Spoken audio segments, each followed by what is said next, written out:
Hey guys, welcome back to the channel. We have a new entry on the channel because you guys sent me this on Patreon, and by the way, you can find the original link down below. Go and show some support to the channel who provided this. And I'm talking about new entry Alex Eala. I hope I pronounced it right. Which the title is Nadal is shocked. Filipino army takes over Indian Wells with 2 million fans. 2 million Filipinos. Holy crap, man. I mean, I guess this is gonna be outstanding. I've heard of her a little bit. And I want to dive more. She's from Philippines, so you know how much I love the Philippines, or if you're new on the channel, you don't. But there are a lot of videos on the channel from karaoke, music, voices, history, and so on. So feel free to browse. I'm going to leave some cards at the end of the video. But now, let's go and watch this and see who she is and what the hell happened. Last year in Miami, and I'm from there, and whole crowd was against me, and I was like, what on earth is going on? Like, where do these people come from? Jessica Pegula, the reigning Dubai champion, a woman who has played in front of roaring crowds on 4 continents, was standing inside her hotel at the 2026 Dubai Championships, and she could not sleep, not because of nerves, not because of match preparation, because the crowd outside was too loud to ignore.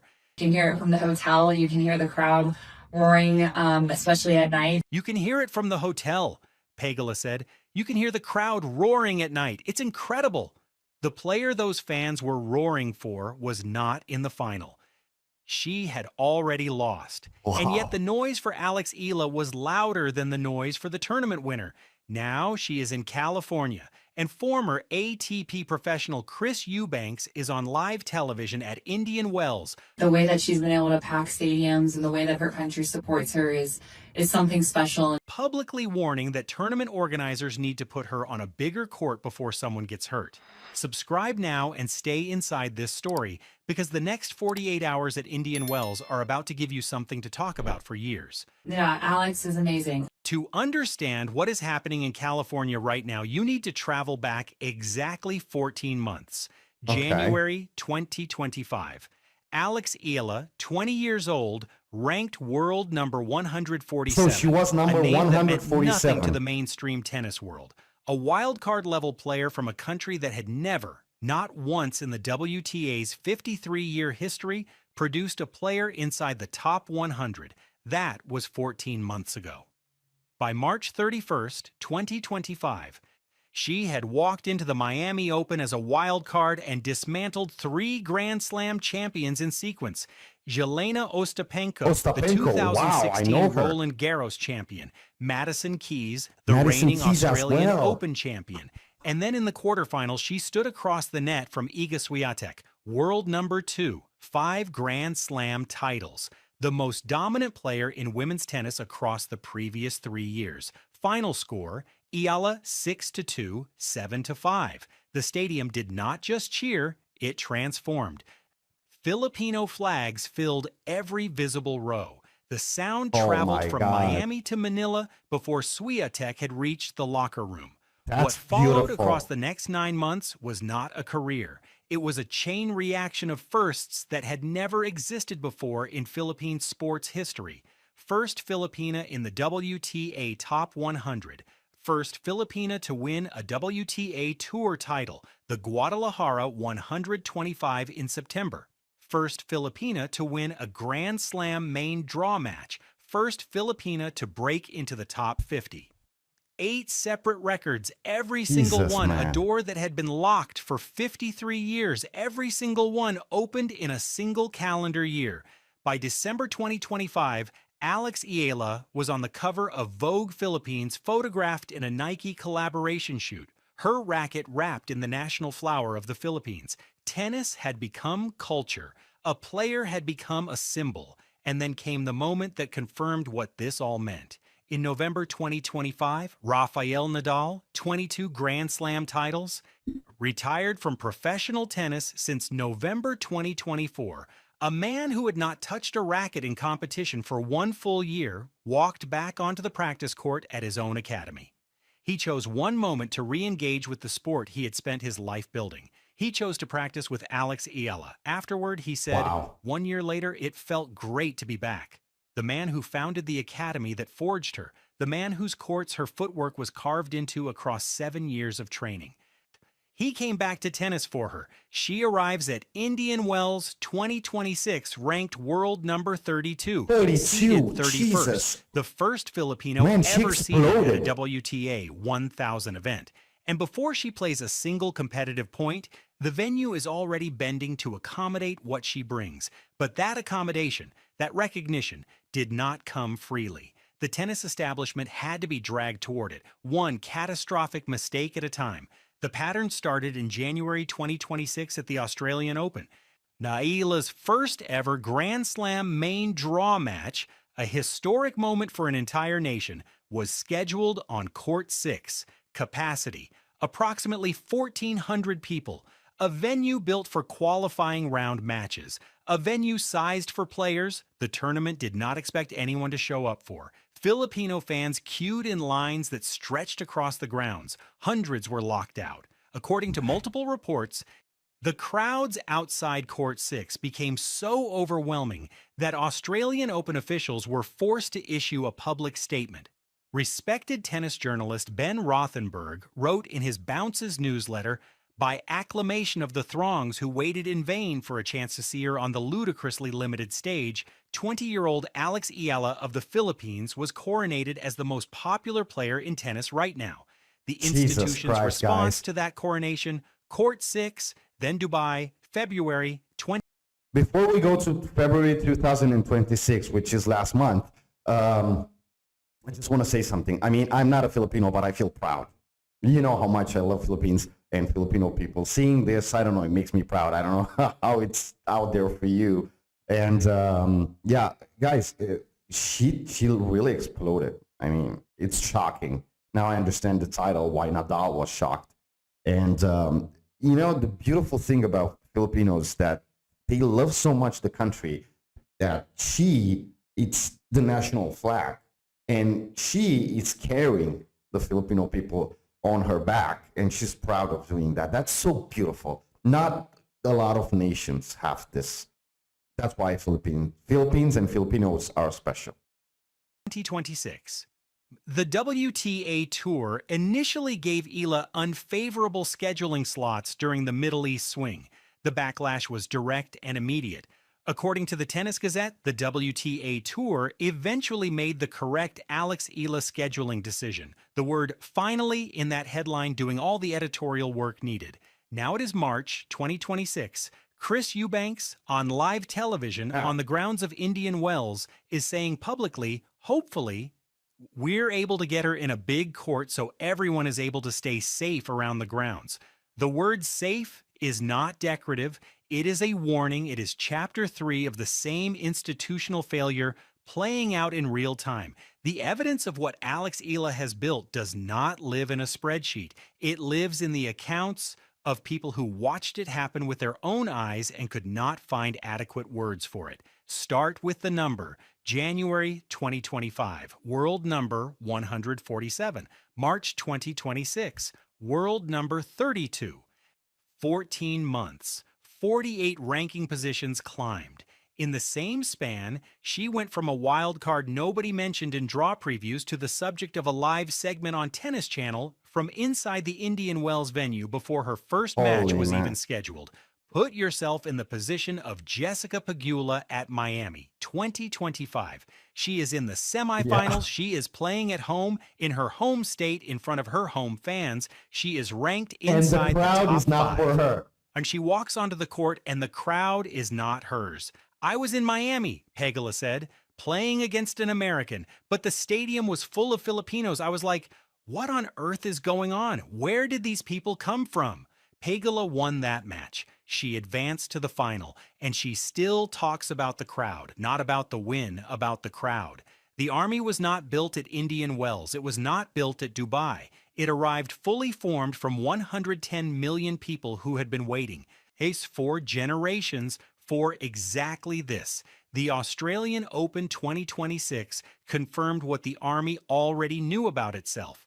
The queue outside Court 6 became the defining image of Eala's star power, a photograph of institutional blindness and fan-base devotion captured in a single frame. A Reddit post showing the overflowing line became one of the most shared images on the tennis internet during the tournament. Ben Rothenberg, one of the most respected voices in the sport, they did not call her a prospect or a rising star. He called her the most popular player in tennis, present tense, full stop. Then came the wait. After Eala lost that match to Alicia Parks in 3 sets on a court that should never have hosted that moment, something dark followed. The same army that had filled the queue and rattled the walls turned on her. Online hate flooded her mentions. 4-time Grand Slam champion Kim Clijsters addressed it directly on her Love All podcast. When she lost to Alicia Parks at the Australian Open in a close 3-setter, she also got a lot of hate from her fans and from the Philippine world. There's a lot of new things that she's dealing with at such a young age.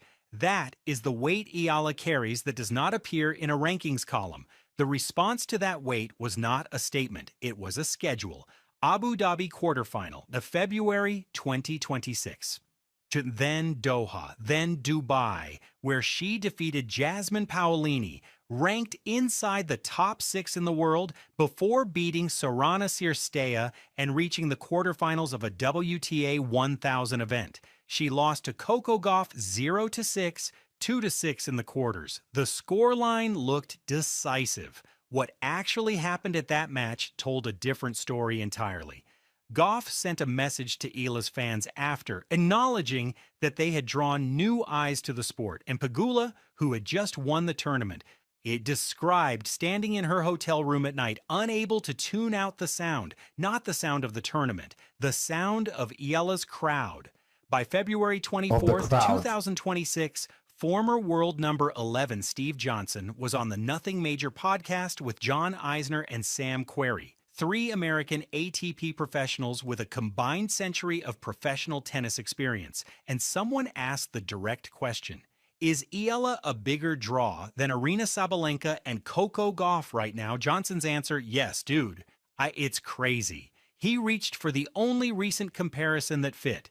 João Fonseca, the Brazilian teenager who had electrified the men's circuit the year before. She's having the same effect that Fonseca was having on the men's side last year in Miami, Johnson said. Every court. Australia, the court was standing room only. Then Dubai, standing room only. It's massive. Eisner added the commercial dimension that the institution has been slow to understand.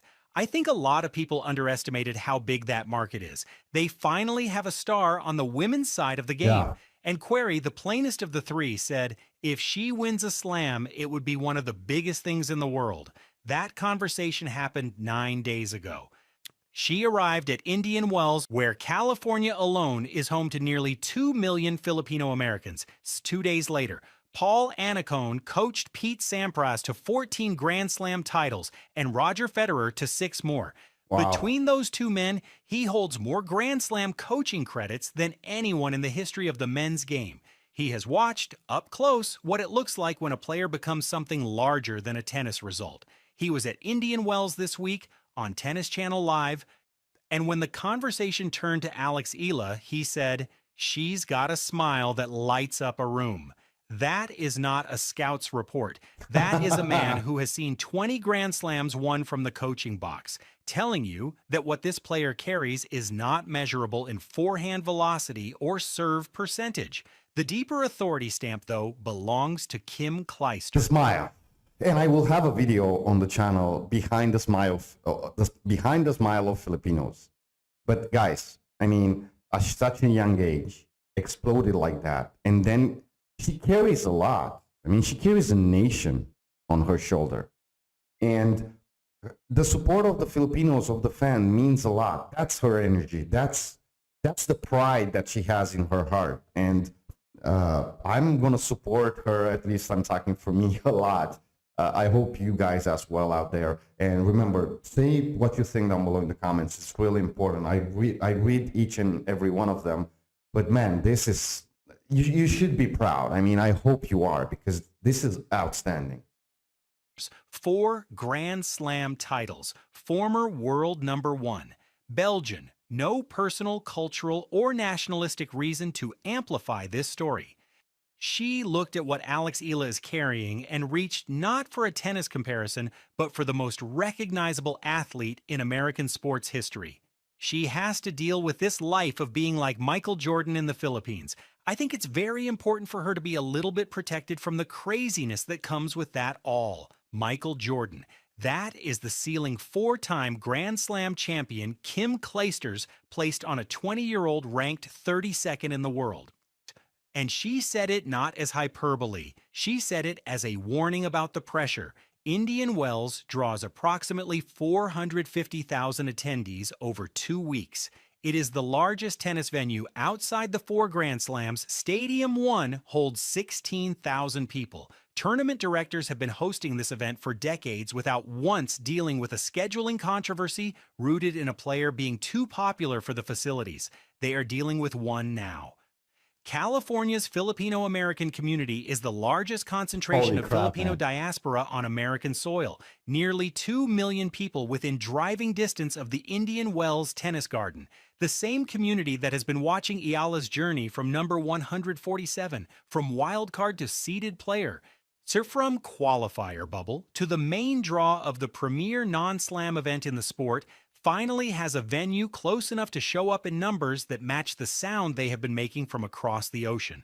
The scoreboard has not kept up with the story yet. She is seeded 31st. She is not in the final yet. She has not won a Grand Slam. But the players who have won Grand Slams are the ones being asked about her in press conferences. March 6th, Eala versus Diana Yastremska in the round of 64, her competitive debut at this event.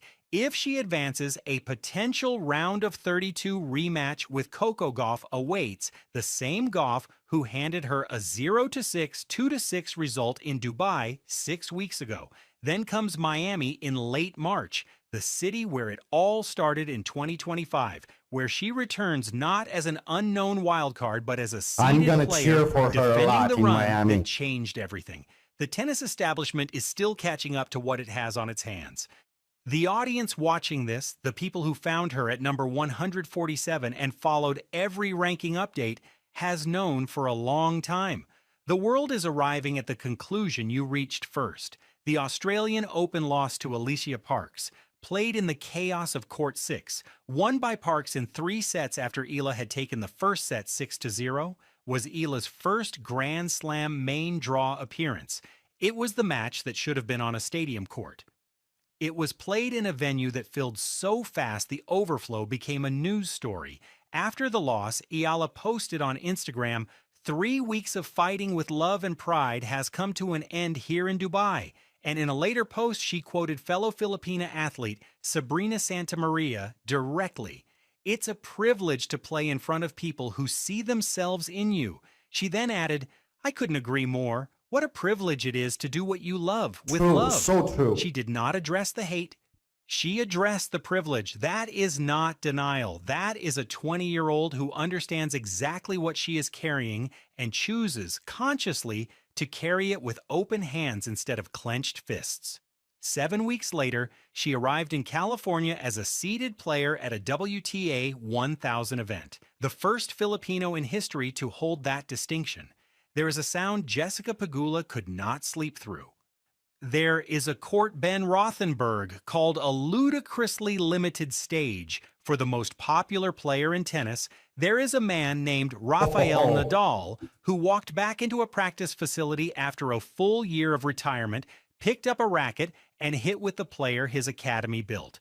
There is a ranking column that read number 147 14 months ago and reads number 32 today and has not finished moving.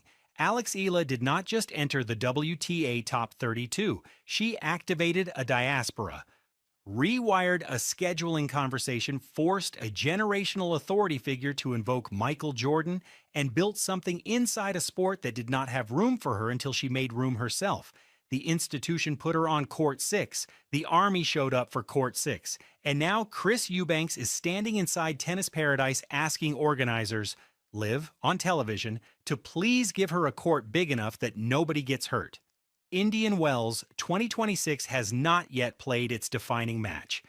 But the question the sport is already asking is the right one. Is this tournament big enough for what she brought with her? Here is the question for everyone watching right now. Leave your answer below. No, it's Does not. Alex Eala win the Indian Wells title in 2026? And if she does, is it the single greatest moment in Philippine sports history? Every tournament she enters from this point forward, the stakes compound. Every match the institution gets wrong, the army grows louder. The next chapter at Indian Wells begins March 6th. If you have been following this story since Miami 2025, since number 147, since the Swiatek upset, since the court 6Q, then you already know this is the moment the whole arc has been building toward. Subscribe now and stay inside this story, because the next 48 hours at Indian Wells are about to give Wow. you something to talk about for years.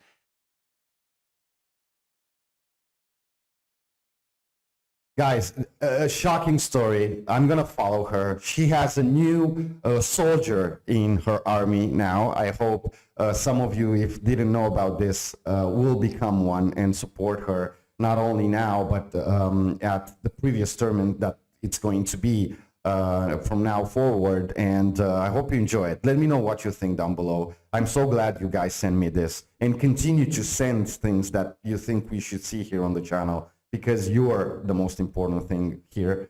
And man, wow, what a story. That's why Philippine, I don't know, guys, is the resilience, the DNA, the blood, the water, the everything. You're God's people, and that strength over there, it's such a beautiful thing. And Alex here, she's something outstanding, and ranked 32 now. Well, should we go for number 1? I will. Thank you for watching. Thank you for being here. Like I always say, stay safe. Man, wow.